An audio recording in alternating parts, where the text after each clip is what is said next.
Action. Hi, today we're going to show you how we installed our Slipstream Hellfire SS-24 windshield on our Suzuki S50 Boulevard. This is the 800cc Suzuki, and wanted to put a windshield on it. My wife rides this bike, and so we bought the Slipstream Hellfire. It was a good price, and looked like it looked good on the bike. She didn't like the sticker that comes on it that says Hellfire, so we scraped that off. But anyway, so we installed it a couple of times before we got it where we wanted it. So I'll kind of show you what we did. If you'll zoom in here at these brackets, the hardware is black anodized rather than chromed or aluminum. So those of you who might want to keep a certain type of look may want to go with a different model. But this bracket we put in about 2 or 3 inches above the tail, the turn signal lights, and mounted these support rods with the ball joint attachments at the top into these supports on the top when we first installed it.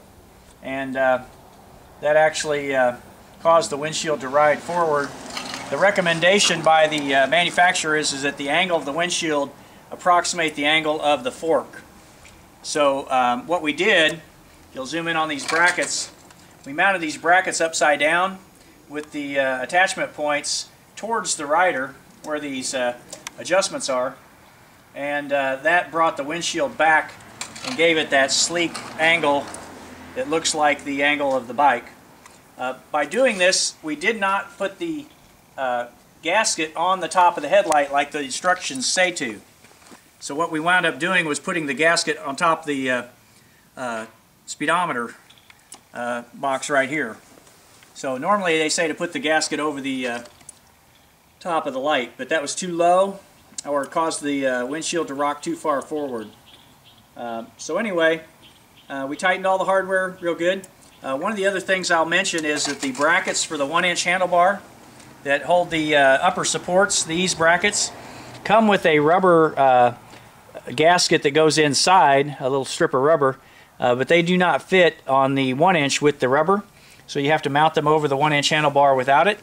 And there was a little bit of a fit issue, but we went ahead and used them anyway, tightened it down nice and snug, and it seems to be holding just fine. Overall, pretty good experience. We wound up buying our Slipstream windshield from J.C. Whitney online. Took about 5 days to get here. And then right after I did that, I found it on Amazon.com for about 40 bucks cheaper. So if you want to get one of these, you can pick them up at Amazon. At this height also, this little flare out for the handlebars kind of fits where the handlebars and the handle grips are. And it does break the wind and make it a lot nicer when you're going down the road. So that's the Slipstream SS-24 Hellfire windshield on a Suzuki Boulevard.